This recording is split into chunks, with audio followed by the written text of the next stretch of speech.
మాటల్లో coming to Sheikh Saida గారు, Congress party నాయకులు షేక్ సైదా గారు ఒకవైపు అన్నా చెల్లెళ్ళు, ఇందాక ఆయన అన్నట్టు శ్రీనివాస్ చౌదరి గారు అన్నట్టు ఇద్దరు చెల్లెళ్ళు లెఫ్ట్ రైట్ రెండు వైపుల నుంచి ప్రెజర్ ఇస్తున్నారు.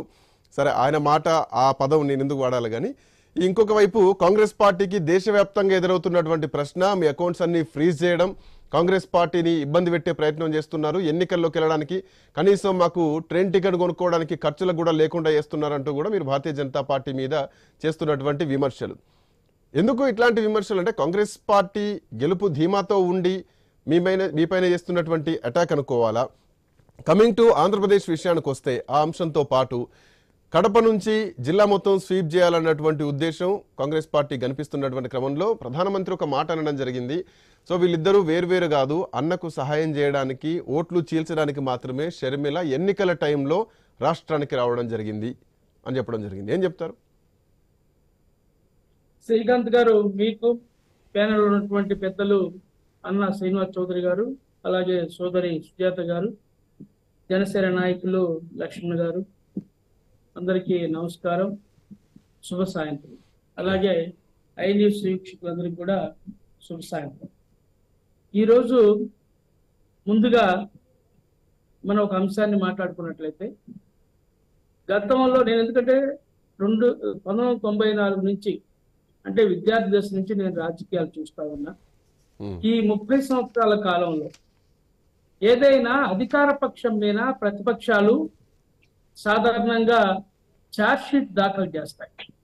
ఈ 5 సంవత్సరాల పరిపాలనా కాలంలో అధికార పక్షం ఏమేమి తప్పులు చేసిందో అవన్నీ కూడా 1 to 1 ఒక పుస్తక రూపంలో ప్రచురించి ప్రజల దగ్గర తీసుకెళ్తాను. నేను ఈ యొక్క విషయాన్ని గమనించాను, చూశాను కూడా ప్రత్యక్షంగా.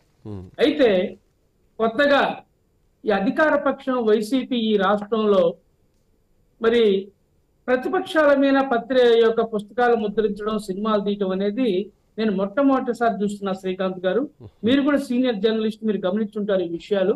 అలాగే నా ఇంటర్వ్యూలో అన్న జనరల్ గా మేనిఫెస్టోలు చూస్తాం కానీ పుస్తకాలు అని కొత్తగా అనిపించింది అంటే దానికి ఆవిడ అన్నారు మాధ్యమం ఏదైనా ఒక మాధ్యమం ప్రజల్లోకి వెళ్ళడానికి అని చెప్పేసి అంటున్నారు. Yes, continue. ఎందుకంటే వాళ్ళు శ్రీకాంత్ గారు మనం చూసినట్లయితే వాళ్ళ ప్రభుత్వం చెప్పింది ముందే, గవర్నమెంట్ రాంగ్ లోనే ప్రజా ప్రస్థానాన్ని కూల్చి రివర్స్ పరిపాలన సాగించింది, రివర్స్ టెండరింగ్ పెట్టింది. ఇప్పుడు పరిపాలన కూడా రివర్స్ లో నడుపుతా ఉంది, వాళ్ళ కార్యక్రమాలు కూడా రివర్స్ లో జరుగుతా ఉన్నాయి. వాళ్ళు మనం ఏమి తప్పట్టడానికి లేదు, దాని విషయాన్ని వదిలేద్దాం. ఇకపోతే ఈరోజు బీజేపీ పార్టీ కాంగ్రెస్ పార్టీ యొక్క ఫోర్స్ తట్టుకోలేక దేశవ్యాప్తంగా ఈరోజు రాహుల్ గాంధీ గారు జోడో యాత్రతో వచ్చినటువంటి ఇది కానివ్వండి, అలాగే ఇండియా కూటమి ఏర్పాటు చేసి బీజేపీకి ప్రతిపక్షంగా మరి ఈరోజు పోరాడుతున్నటువంటి అంశాలను కానివ్వండి చూసి ఈరోజు బీజేపీ బెంబేలెత్తిపోయింది.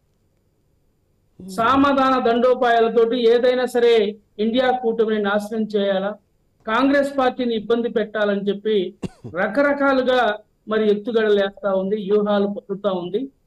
ఆర్థికంగా వీళ్ళని కనుక మనం అష్టదిగ్బంధనం చేస్తే ఎన్నికలకు వెళ్ళలేనటువంటి దురుద్దేశంతో ఈరోజు కాంగ్రెస్ పార్టీకి ఉన్నటువంటి 11 ఖాతాలను ఫ్రీజ్ చేయడం జరిగిన విషయాన్ని మీకు చెప్తా ఉన్నాను. ఈ రోజు ఎలక్ట్రల్ బాండ్స్ మీరు చూశారు. ఎలక్ట్రల్ బాండ్స్ ఎందుకంటే నిజంగా ఎంత దుర్మార్గం అంటేనండి, మనం చూసాం గతంలో సాంప్రదాయబద్ధంగా ఎవరన్నా పారిశ్రామికవేత్తలు, డబ్బులున్న వాళ్ళు రాజకీయ పార్టీల ఎన్నికల ఖర్చులకు డబ్బులు ఇచ్చేవాళ్ళు. గ్రామాల్లో అయితే ఆ ఊరు మొత్తం వసూలు చేసి రాజకీయ నాయకులకు డబ్బులు ఇచ్చి గెలిపించినటువంటి సందర్భాలు మనం చూసాం. అయితే ఈ రోజు బీజేపీ ఎంత దుర్మార్గం అంటే చూడండి, ఇది వాస్తవంగా మనం చూసినట్లయితే దాదాపు 6,200 కోట్ల రూపాయలు ఈడీ, అలాగే ఐటీ డిపార్ట్మెంట్, సిబిఐ ఈ యొక్క సంస్థల్ని ఉసిగొలిపి ఏ అయితే కంపెనీలు ఉన్నాయో వాటి మీద ఒక రౌడీజాన్ని చలాయించి దాన్ని ఏమంటారు, దాన్ని రౌడీ మామూలు వసూలు చేసినట్లుగా మరి ఈ యొక్క దాడులు చేయించి మరి వసూలు చేయడానికి కోరుకున్న విషయాన్ని ఈ సందర్భంగా నేను చెప్తా ఉన్నా. ఒక future gaming and hotel services private limited 1,368 కోట్లు ఈ యొక్క సంస్థ నుంచే future gaming and hotel services private limited ఈ సంస్థ నుంచి 1,368 కోట్లు వసూలు చేశారు. ఇది 2019లో మరి ఈడీ వాళ్ళు దీని మీద రైడ్ చేశారు. అలాగే ఏప్రిల్ 22వ తారీఖున మళ్ళీ ఈడీ రైడ్ చేసింది. వైపిచ్చి 1,368 కోట్లు వసూలు చేశారు. మరొకటి mega engineering and infrastructures private limited ఈ సంస్థ నుంచి 966 కోట్లు వసూలు చేశారు. ఇది కూడా IT raids. October 2019 ED investigation చేశారు. ఇది కూడా.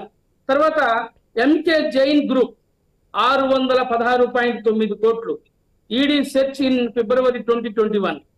అలాగే వేదాంత గ్రూప్ 402.4 కోట్లు, ఇది కూడా ఈడీ ఇన్వెస్టిగేషన్ చేసింది.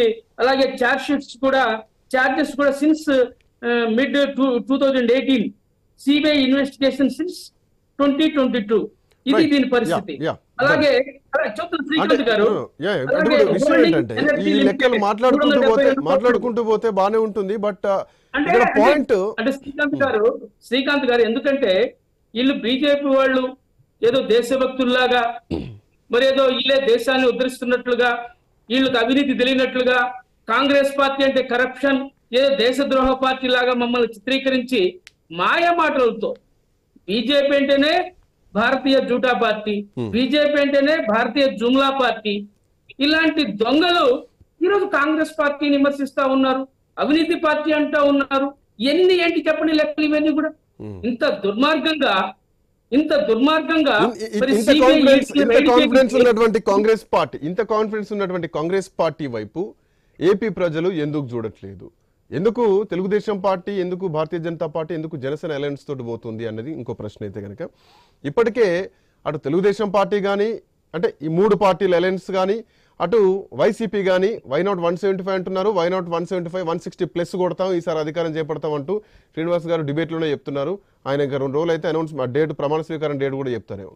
కాంగ్రెస్ పార్టీ విషయానికి వస్తే అభ్యర్థుల విషయంలో ఇంకా కన్ఫ్యూజన్ వాతావరణం కొనసాగుతుందా? లిస్టు విడుదల చేయడానికి ఉన్నటువంటి అడ్డంకులు ఏంటి? సో వాళ్ళు గ్రౌండ్లోకి దూసుకెళ్లిపోతున్నటువంటి క్రమంలో ఇంకా మీరు అభ్యర్థుల కోసం వెతుక్కోవాల్సిన పరిస్థితిలో కాంగ్రెస్ పార్టీ ఉందా?